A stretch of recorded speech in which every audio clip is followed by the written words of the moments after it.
I always hear people recommend games to me, and they say, you know, after the first 10 hours, this game gets really good, right? And Oh, okay. I see. I just don't have like all that time all the time. So I just kind of wanted to discuss games that have really good openings, really good first levels, really good first hours. So Okay. what we've done is we've put together a list. Ryu has his list, I have my list. Neither one of us know what's on each other's list. And then we also have some honorable mentions. Now, chat, we want to hear your opinion on the games that we bring up, but we also want y'all to tell us what games you think have great first hours, first levels, however you want to put it. There's no right or wrong answers here, um, unless it's between me and you, Ryu. If I say something that's wild or out of pocket, I want you to push back on me. Disagree with you. Is there anything that I left off? No, I think All right, that's here's it. a question for you to get us started. I want to know what criteria you used to put these Okay. games on your list. Um, I chose mine for very different reasons. uh, so yours just have the like I like some of the games that just push you right into it, right in. Okay. Uh, I mean tutorials are great, but sometimes it's here you go is I don't know. It's just funny. You're like, really, you're not gonna tell me anything? Cool. Right, You know, right. it's kind of like have fun. So, but also there are some openings that just slap to me and are like, no, that opening is terrible. Yeah, Why would you do that? yeah. Uh, so those will be some of my honorable mentions as well. Okay. Yeah, I think I kind of did the same thing. Like it was more a matter of what number one, if I remembered it vividly, that means something special happened in the opening minutes of that game. Uh, I tried to get as diverse of a genre spread and a time span spread as possible. Okay. But we'll see how that goes. Now, I intentionally left some games off my list because I assumed that you would have them on your list, actually. So, yeah, Really. so I am I'm interested to interested. see. Okay. You want to go first? You want me to go first? Um, I can go first. I guess. All right, let us hear Don't it. mind. So my number like five for opening, like I said, I like games that put you right in the thick of it and kind of troll you. So Bloodborne is Mm, actually my number five, just because you kind of get like when you start the game, you make your character, whatever, and then it talks something about blood. I don't remember the quote exactly, and you're like, okay, what's going on here? What's happening? And then you wake up, you leave this clinic, and there's a wolf right there. And it just destroys you, okay. right? You die, and that's a Souls game. You die, you get good, you level up. Well, the thing is, you can't level up until something called insight. You gain by one, which you don't gain insight unless you take in an item, a specific item, which I don't remember right at the top of my head, or you see your first boss.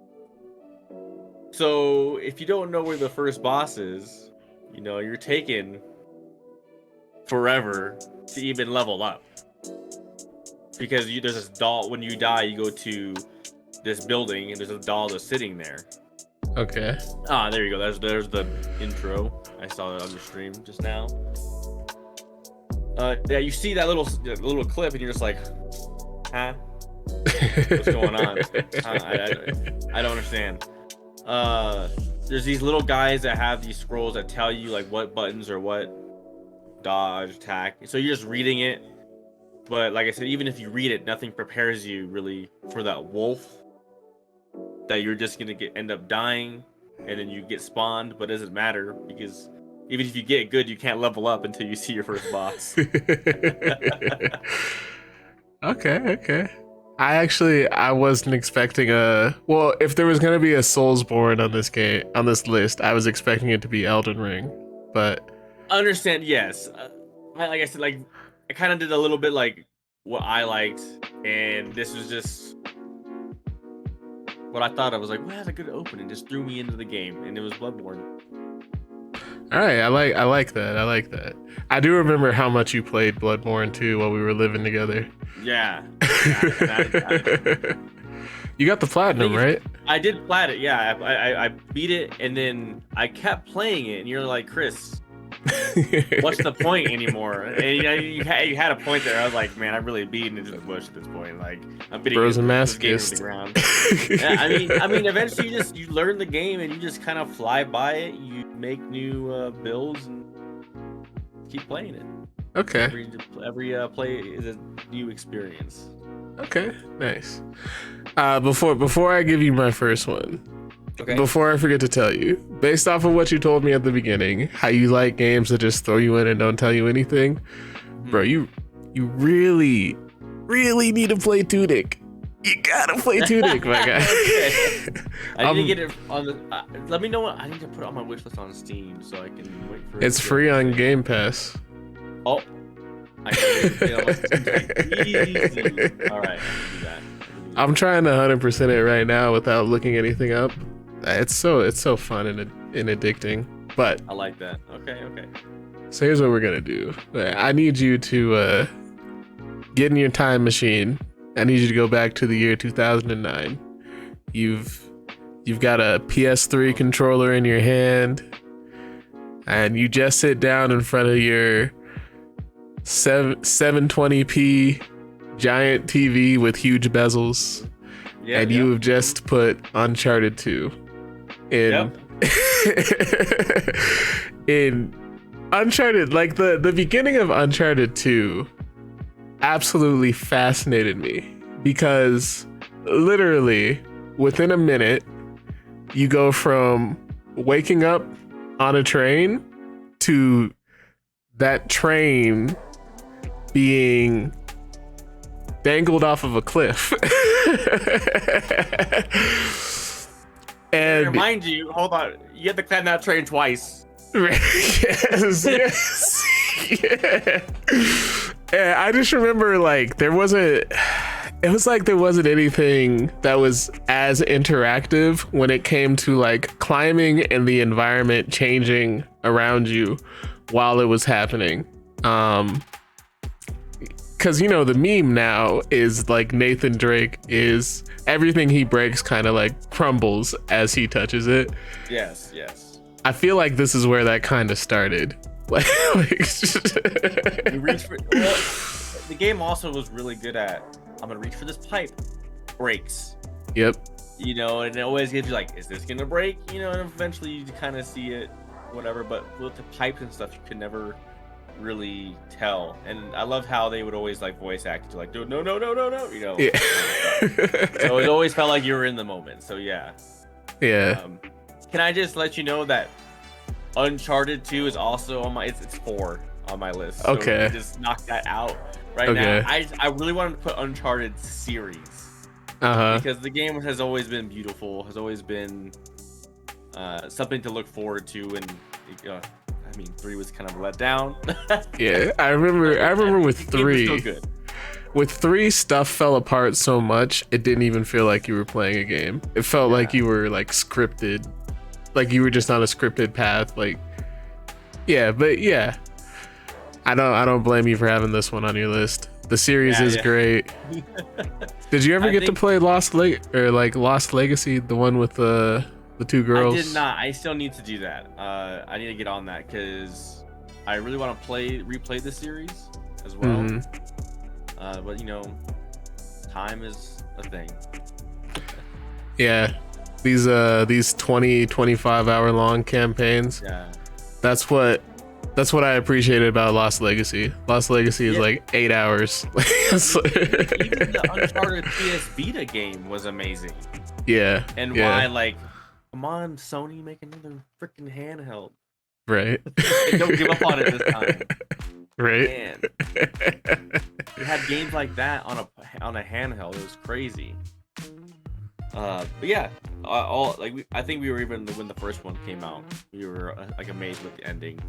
Yeah. All right, what's your next one? So that was my 4. So Oh, you want me to go again? Yeah, what's your 4?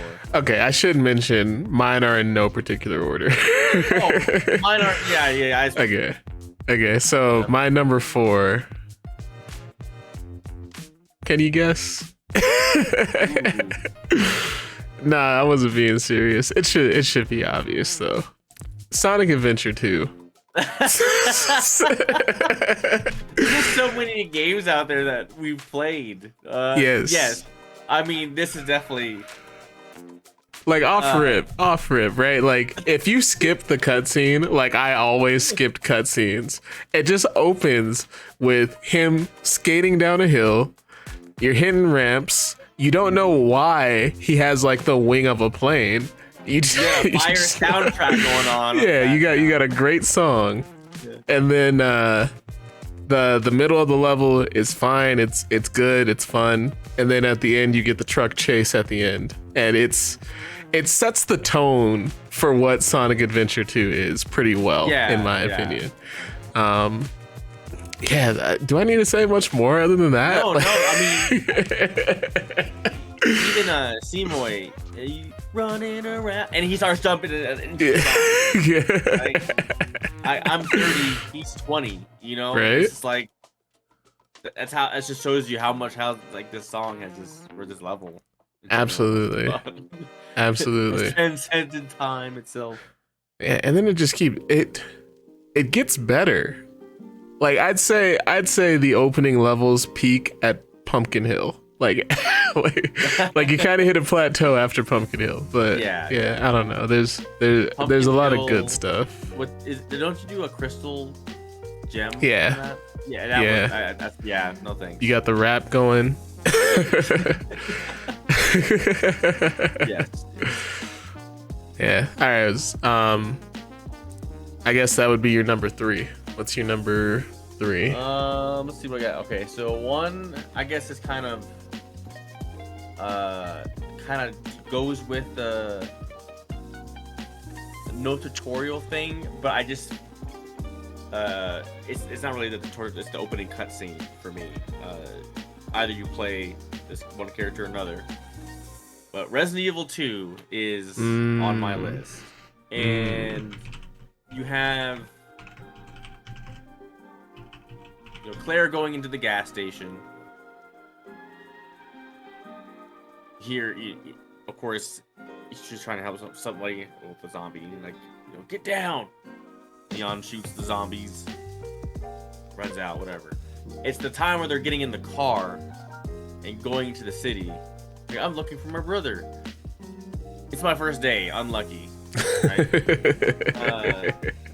It's the semi, obviously, getting into the car and separating them, and then you're just in the middle of a city with zombies everywhere. Yeah. And you're kind of really literally in the thicket of it. And I mean, your adrenaline starts rushing. You're like, I don't know what I'm doing. I gotta get out of here. Because we all know it's a survival horror game. Mm-hmm. And ammo is scarce. So you're not just gonna start blasting fools. You're gonna try doing that, and then you're probably gonna die and probably go, all right, I'm not meant to start blasting fools. I'm supposed to run. Right.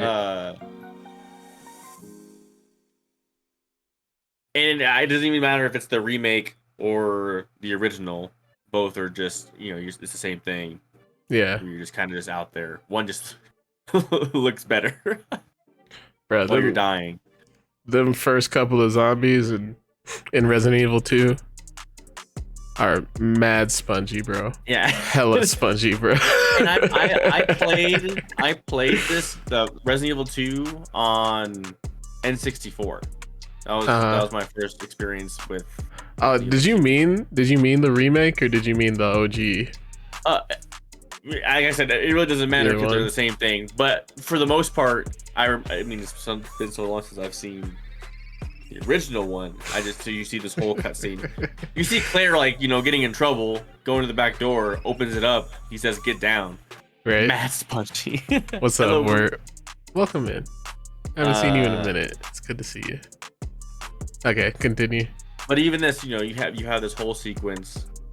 You're like, what's going on? Whatever. But yeah, it's the here you go. You're in the story. You don't have the tutorial kind of like this is how you play kind of thing. Yeah. This is a horror game. You're just meant to survive. Yeah. Get to it. Absolutely. I agree with everything. I have a different Resident Evil on my list. but I definitely see why you'd put 2 on the list. Like, it's also one of the games that got me into horror anyways, so it's kind of like a nostalgic opening as well. So yeah, definitely. I don't know what you don't gotta comment too much on greatness, you know what I mean? Like just looking at it, you can see why it's special, why it's different. Yeah. So I guess did you have anything else you wanted to say? It's my turn. N64 version, you had cheat codes that were crazy fun, and I didn't know that was a thing until after beating it. I was like, oh wow, that could have made my experience a lot faster. You definitely could have had infinite ammo. I never went. There's a Claire storyline, right? Yeah, there is a Claire storyline. I never went back and played the Claire storyline. I gotta do that. You're babysitting Sherry, but it's not terrible. I mean, it's a good part of the game. It's just Leon's cool. What's up, Bald? One thing I definitely appreciated about the opening of Resident Evil 2 is you have so little ammo. It enforces the idea that you're not supposed to kill everything. Like, yeah, exactly. It forces you to literally survive and not be an action hero. Like that's one thing I just really liked about it. I don't know. Mm-hmm. Bald, it's been good. Smart with your fights. Yeah, exactly. Yeah, smart. It's been good. Anybody who's just joining in, we're talking about games with great openings, great first hours, and we always want to hear your opinion. So let us know if you got any. I'll do the third game on my list. I wanted this genre of game to be represented somewhere on this list because a lot of good stories come out of it.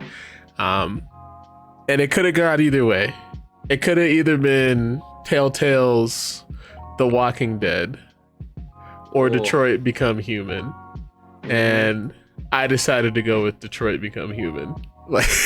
So the level of decision making that goes into the first mission of this game was ridiculous. You're playing as an android who is capable of making decisions, and based off of the stuff that you find before you go into this opening room affects the options that you have as you play through the mission. It's choreographed well. The graphics look amazing. The voice acting is great. And the story is just interesting. Off rip. The story is just interesting. Now, once we get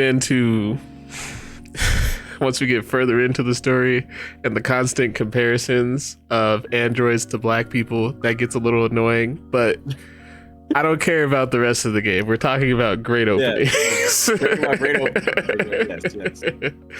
How many times did you play through this one? I think 3 or 4. I know I at least played it 3 times for sure. Mm-hmm. And the maker was Quantum Dreams. Is it? Yeah, Quantum Dreams. So Heavy Rain, right? Mm-hmm. Fire. There's another game that the Prophecy Indigo, something like that. I heard that was a weirder one. I haven't played it, but I've seen clips of it. But have always looked good, right? Heavy Rain has its ups and downs. I think it was definitely a great story. Like when we played, we're like, oh wow, like the whole gameplay is changing, and then same thing with the story. You're kind of like, near the end, but great introduction to just the game itself. Like, hey, all these is like this small thing gives you this much information. Yeah. And this is how androids think. And obviously you could tell like how like it gives you the premise of the story where like, okay, this android obviously thinks he's feelings essentially. And they're treating it as deviant. You can see it in the little clip. Deviant. There you go. Yeah. So obviously bad, you know. So like, okay, we have to get rid of these guys. And it was a great game. It's a great game. Yeah, it was. Game. It's unique. It's one of a kind. Absolutely. Where Jason. Yeah, Jason. Yeah, exactly. All right, what's your next one, bro? Okay. I had to put it on there just because it slaps. Kingdom Hearts. I know. The first one? Or... The first one. The second one still slaps. The music still slaps, but you have to go through that whole intro section as Roxas, and it's no thanks. Kingdom Hearts, at least I'm on an island chilling with friends from Final Fantasy. Characters from Final Fantasy series. And it even like the main menu music, man, it's just something that I've we know the simple and clean, bro. We do. We know when it pops on, we know what to do. We do. Like I said, the second one, it slaps as well. It's just I feel like the intro, like even to the like if you played the first one, you're confused. If you're new, you're confused. If you played them all, you're still confused. You played them all, you're still confused and slightly disappointed if I tell them the truth. Wasted a lot of years waiting for these games, playing them, and then yeah. Oof. Yeah. But yes, I think the first one, especially since you had Disney characters, so you had familiarity with this. Like, oh, I know some of these stories, but they used them in totally different ways, which was great. Yeah. I can't say much about Kingdom Hearts aside from enjoying the music, and a memory that I have from college is it might have been Jin, might have been Lady Shinobi's PS2 we had hooked up in our room, and you would play through the story of Kingdom Hearts, which I got to watch and enjoy, and she would come and do all the gummy ships. She was obsessed with the gummy ships. Yeah, and I was just like yeah, Bald, I have done my research to the lore as well, and I'm yes, you're just partially confused. Yes, exactly.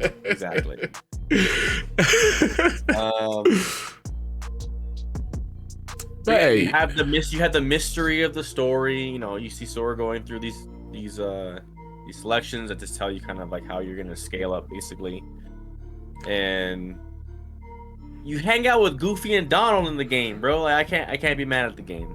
Yeah, you got weird clothes.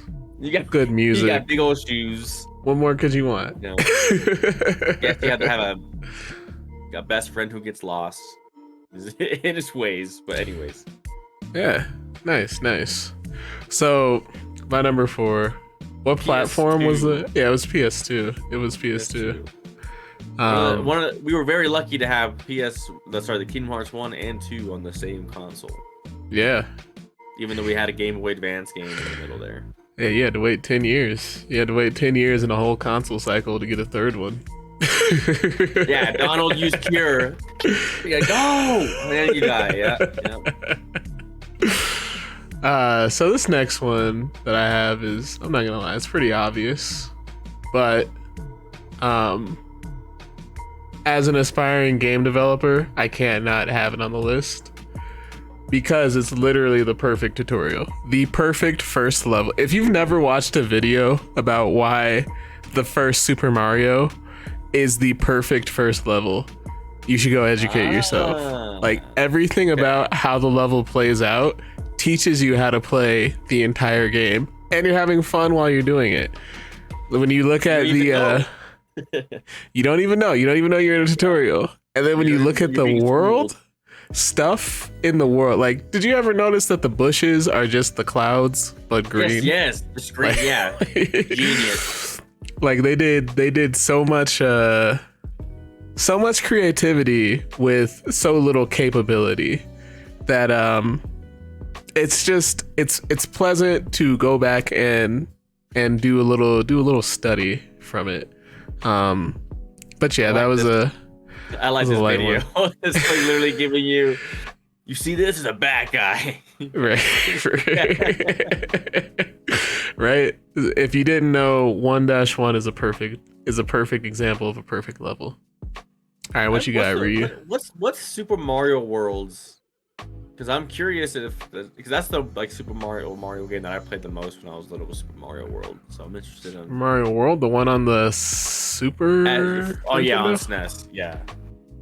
I don't had remember what the Yoshi. first level was at for that was either though. Yeah. I'll have to look that up. All right. My last one is The Last of Us, and it's not because I knew it. of I all knew the it. hype, but because I'm very a story-oriented person, and I think the gameplay aspect of it too, when you're running away and all that good stuff, it really put me into the game. And obviously you're not really like focusing on learning the game. It's just, this is all story, and I think I'm just I'm just a big fan of story games in general. But for me, it put me in. It gave you the problem, and then it gave you character development right away. Immediately. And then it hit me with a time skip to, the huge time skip. I wasn't expecting that really until like when they gave out the trailers. When we heard a zombie game was coming out, we're like, oh, okay, well, I'm thinking like modern times. It's like, nope, we're going in the future. Yeah. We're going way to like, 10 years, right? Something like that.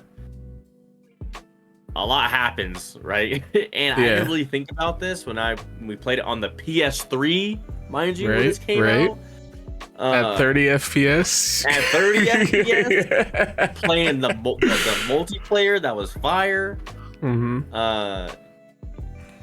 Joel's old, man. When you play the game, he is old, and I'm like, no way, bro. Is he going across? And I mean, it's just, I think as you grow older, you kind of you see life in general differently. Yeah.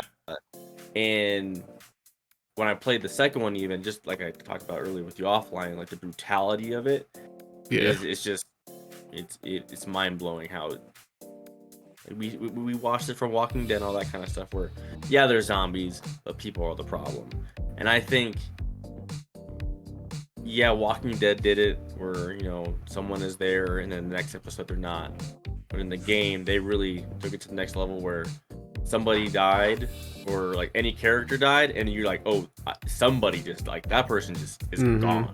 You even the enemies, the AI, they have them begging for their life and that kind of stuff. Just, when I replayed the game later on the remake on the PS4 is when I kind of started like, whoa, just imagine all these people dying day one. You couldn't even fathom how fast this thing is going. Definitely. And they just did it with a really good story, a good way with, here's a character, you get attached to this character, and then boom, gone, and then you just see the outcome of all those years surviving. Yeah. And how people have really changed. So it's it really speaks to how good Naughty Dog is at character development. How good they are at just letting a plot unfold. It's hey, what's up, Thumper? Welcome in. We're just talking about games with great openings. Let us know what some of your favorites are.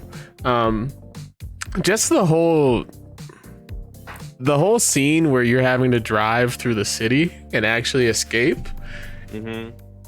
that is forever ingrained in my brain because of how it goes from 0 to 100 like that. Like, It's just it went crazy. mean, I'm trying to think of like Resident Evil 2. You're kind of already in the thick of it. Like here, you see like I'm seeing it on the screen right now on your stream, but how the infected just comes into the window and just hits the window. Sarah has no idea. We like Sarah as we are the character as a player. We have no idea what's going on. We just see the news earlier, but you don't know how close it is, right? We don't know how far away that is.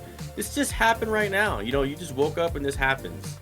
You're really put into it in a really realistic way, and you're really in it. So that's what I really like. When I want to make a horror game, I'm like I have to nail a good story. I have to make a good story before anything can even proceed. So this game kind of inspires that. Absolutely.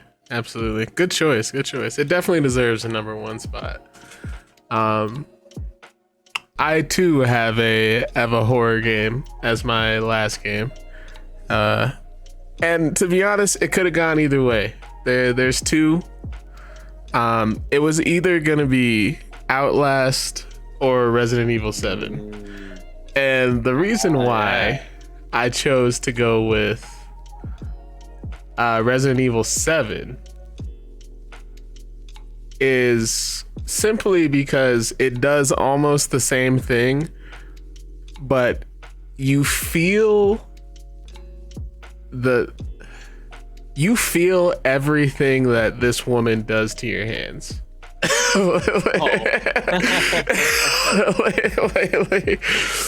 Mind you, Ethan is putting in a lot of effort to save someone who is a Alabama 7.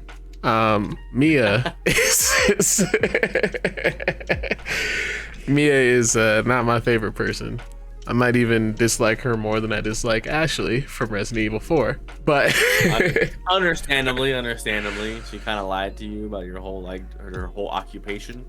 Yes. But the tension that's built from the moment you walk into this house to the moment you find Mia to the moment that she gets a chainsaw, it's it's crazy, but it's also just it's a masterclass in how to hook someone in with a simple, interesting story. And then I'm a sucker for games that do the thing where they foreshadow everything you're about to deal with. Because when Ethan gets caught and they sit him down at the dinner table and you see the entire family, it instills a different type of fear in you. It instills a hard nipple kind of fear in you. It's just these are the people who are gonna end me. Right? Yeah. And plus what Resident Evil 7 meant for the Resident Evil series as a whole, this was their soft reboot that got them going down the path of remaking the old games while putting out new storylines as the years progress. Yeah. Do I dislike Ethan? Absolutely. But the games are good, and that's all that matters. I'm kind of interested in where they go in 9. I was gonna ask you what you thought. What do you think is gonna happen in 9? Okay, so we've all played. Well, I mean, spoiler alert for Resident Evil 8, the village. You have Ethan and Mia's daughter. Forgot her name. What is it? Rose, yeah. You see her like dropping off flowers at Ethan's grave, I think, something like that. Yeah. And then they start leaving, and then they start driving away, and you see somebody walking. Apparently, if you someone used the camera mod or whatever in the game, and it's Ethan walking in the direction. Okay. I'm not sure if they just used him as a filler or as a Easter egg, or whatever. I thought that was an Easter egg for the DLC. Okay. Okay. Yeah. I hope.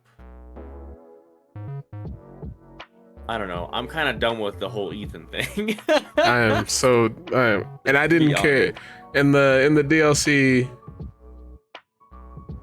I didn't care much for Rose either. Like, it could have just been the fact that we're replaying environments that had so much character in them, and now there's literally no character in them. Like, maybe they can find a way to make Rose interesting, but I don't know. I mean, I'm interested because we know that they've been remaking the Resident Evils with a little bit more lore as it goes on. And then we have Chris Redfield in this series here. I wonder if the worlds are going to collide at one point. Mm-hmm. You know, we have the remakes, and the 4 being, I mean, there are also 5, but are they going to remake 5? Absolutely. No idea. I mean, they're going to do it because money. Well, the other thing about 5 that's different than other Resident Evil games is it's getting really hard to play 5. Like, it's true. You had to, in order to play it off Steam, you had to install some. Well, you had to install like a Windows special thing, and that Windows special thing is no longer available. So, I think they have to. Well, I mean, I'm just interested. Like I said, after 5, I mean, are they going to remake 6? Who knows? I'm just curious, and if we'll see Leon in 9, or maybe we see Jill in 9, because apparently Jill's going to be in the movie. The animated movie, the next CGI animated movie, film, whatever you want to call it. I think you're going soft here. I'll throw out the Resident Evil 9 prediction. Okay, you tell me if it's ludicrous or not. Yeah, you going soft. Okay, here's 110%. What happens? The Resident Evil 4 remake ends with Chris having to do something to help Leon and Ada, right? So that's where you get the tie-in between 8 and 4 somehow. I'm not saying how they're gonna do it. They're just gonna tie it in there somehow, right? Tie it in somehow, yeah. And then in Resident Evil 9, Chris picks up the phone, calls Claire, tells Claire that he needs her for a special mission. It's gonna be a Chris and Claire thing, and it's gonna be in an Asian country. Absolutely, I'm calling it. Co-op. I don't think they do co-op. Dang. I think single player games are making a comeback. A lot of people buy these Resident Evil games. True. I think they got a formula. When they need to spice it up again, they'll spice it up again. But it's not yet. Okay. That's my prediction. I mean, a Claire and Chris game, that's spicing it up for me. I mean, I'd love to see it. Who was in the first Resident Evil? You played as Jill and Chris. Jill and Chris. I meant Jill and Chris, with Leon playing the role of an Ada. So so another Jill and Chris game. Jill and Chris game. Leon plays the role of Ada, helps them out when needed. Yeah. Man, even this fight's terrifying. Like I said, I'm a little delayed right now, but like fighting Mia, she comes at you with the axe. I'm saying, bro. Axe. Like everything she does to your hands. Falling up the stairs, bro. Yeah. I mean, I heard this game was in VR too, right? Yeah. Yeah, I heard that was scary too. The VR experience is just the mother. I believe the mother has you tied to a bed and she's doing stuff to you. Oh, you're right. She's like, you're trying to escape the room or something like that, and she comes in to check on you. Make sure you're staying put. Listen, bro, at this point in the game, I just hear Chris Tucker saying, we could have had something special. But you were crazy. Yep. No, I say that line more than I mean, just because I love that movie and quoting it, so. All right. So we're way over time, but I want you to get your honorable mentions off. So you can just run through them as quickly as possible, and I'll run through mine. I threw out Breath of the Wild in there. Okay. All right. Can we real quick, like, Okay. is I thought Legend of Zelda deserved a spot on this list, Uh-huh. but is Breath of the Wild the right one to put on No, this? to be honest, when I was thinking of like putting you in there, like when I first played Breath of the Wild, I was like, wow, like this whole world is my playground, right? Yeah. But for me, I don't know, like I'm trying to think of all of them. You have the first one that gives you the story, you know, which is great, like great opening. Then you have, you know, but like Ocarina of Time, you just get the sword and shield and you just start fighting bosses essentially. The second one is pretty cool because you kind of see the difference like right away between the first one, Ocarina of Time, and Majora's Mask. Because you kind of like you're in a chase, right? You're chasing Skull Kid. Yeah. And I thought one of the coolest things, you know, like Link doesn't jump; he automatically jumps when you run over a ledge. And in the second, in Majora's Mask, I keep saying second one. It's not correct at all. In Majora's Mask, you start jumping and you realize that Link can do flips and side flips now. Totally extra. Yes, but did my jaw drop? I'm like, oh snap! He's got movement. It adds an extra dimension of play. It makes a difference. It's just, you know, surprising, and then I was like, oh, he's learning, he's growing, and I thought that was just really cool. Yeah. But I just thought, how famous Breath of the Wild is, and how it changed just open world games in a way. Yeah. Or Legend of Zelda games in general. Real quick, I thought the Great Plateau was the worst part of Breath of the Wild. It's still good. Oh yeah, It's I mean, like just I not said, like the best part. it's the holding your hands until you can go do the rest of the stuff. But yeah, like I said, it's true. It was just the leaving and going, ooh, here's the world, and I can do whatever, then do whatever. I chose Wind Waker. Oh, man, the prison. Yeah. Yeah. Yeah. Okay, continue. I did Assassin's Creed 2, specifically. Just because you're Ezio, and I mean, I like Ezio, and you're kind of like just a regular kid, like you're a younger guy, and then your dad gets killed, and then your whole world changes. Fair. Like, you're like, and now you're an assassin. Okay. Fair. Cool. I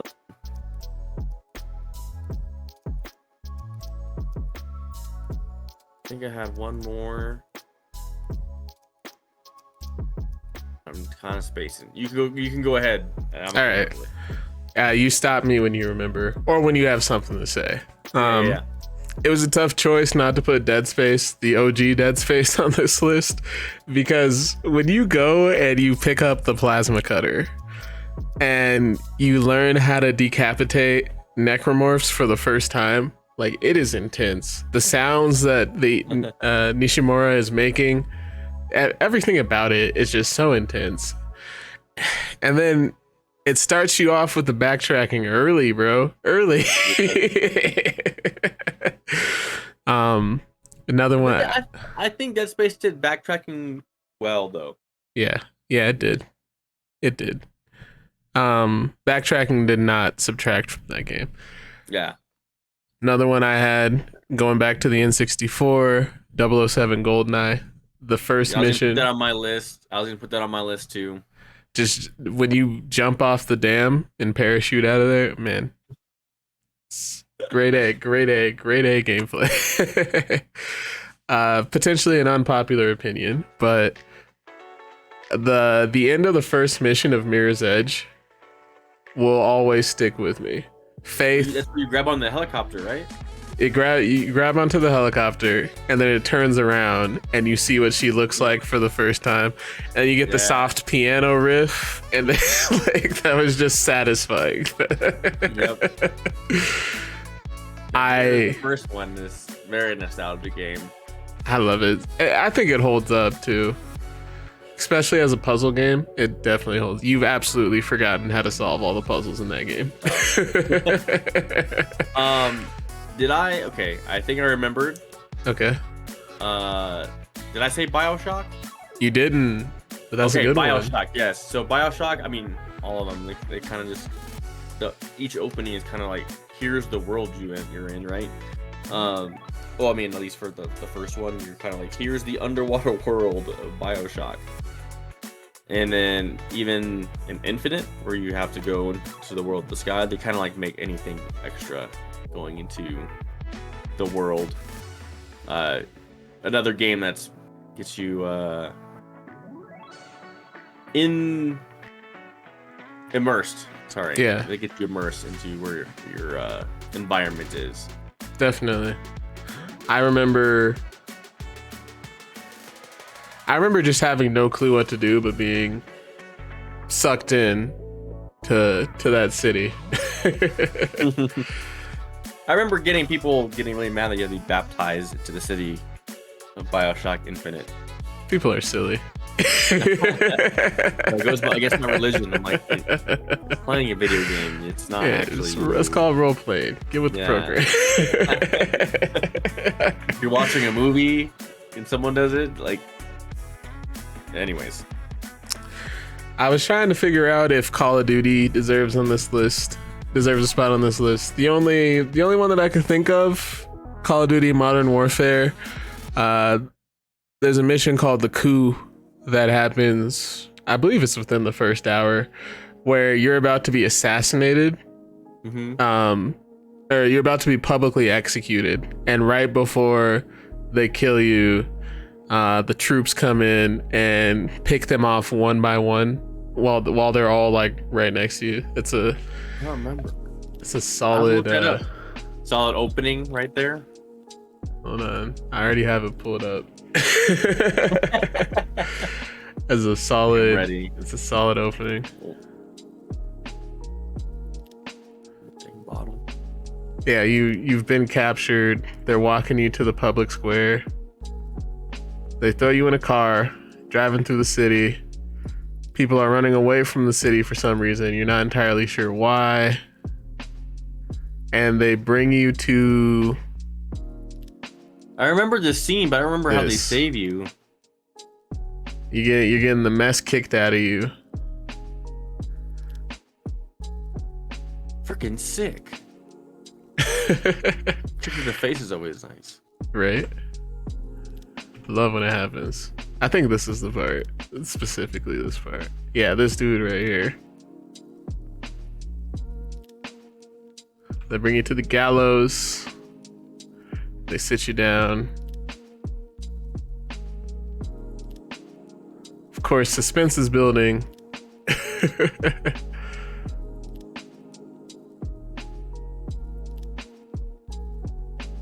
Well, the guy with the gold glasses. Is that gold, right? Did he actually kill you? I don't. Yeah. I remember dying there. Oh, okay. Well, I was mistaken. Maybe not that bitch.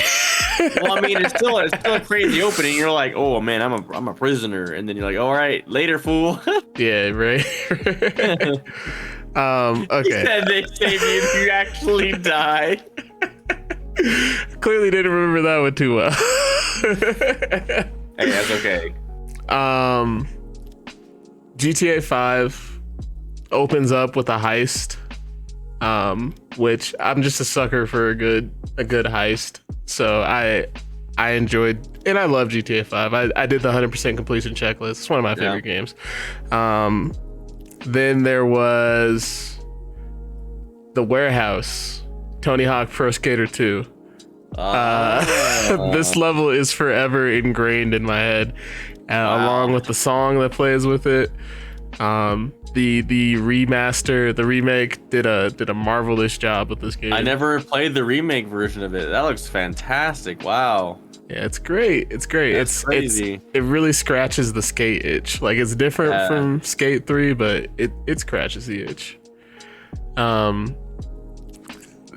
Then it could have gone either way between God of War 3 and God of War Ragnarok. I went with God of War 3. The opening for God of War 3 is where you're fighting the Titans. And just because of, like, at the time on the PS3, you're on Gaia, like, right? Yeah. The scale of the fight was like crazy. Like, don't get me wrong. In God of War Ragnarok, fighting Thor in the opening hour is crazy, but it definitely feels like more God of War.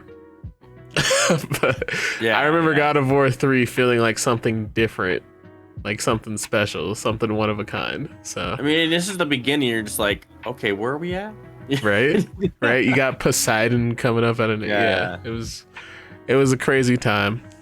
I think that's I all. love it when a game just tells you like, here's a boss within the first how many minutes of the game. Yeah, that's it. That's all I had. That's all I had. Well, I think the beginning of games are very underrated. They need to, like, I don't know. People don't give them enough credit when it's a good opening. absolutely. How are you rating my list out of 10? 0 out of 10. I'm kidding. I mean, I had to agree with you on almost all of your games, so I can never give you a bad score there. Yeah, I agree. You had a solid list too. Yeah, I mean, you said you were worried. I don't think you had to worry about anything. One more, just quick. Metal Gear Solid 3. I knew you were gonna have a Metal Gear. I really wanted to put Metal Gear. Like, I don't know, any Metal Gear Solid. It's just any sneaking game. Really, it's gonna be fun to me. Put me in a tight situation and I had to get out of it by stealth. I'm gonna have a good time. Definitely. Well, I feel I've taken up enough of your time. I appreciate you for coming through, hanging out. I had a great time. Thanks for having me.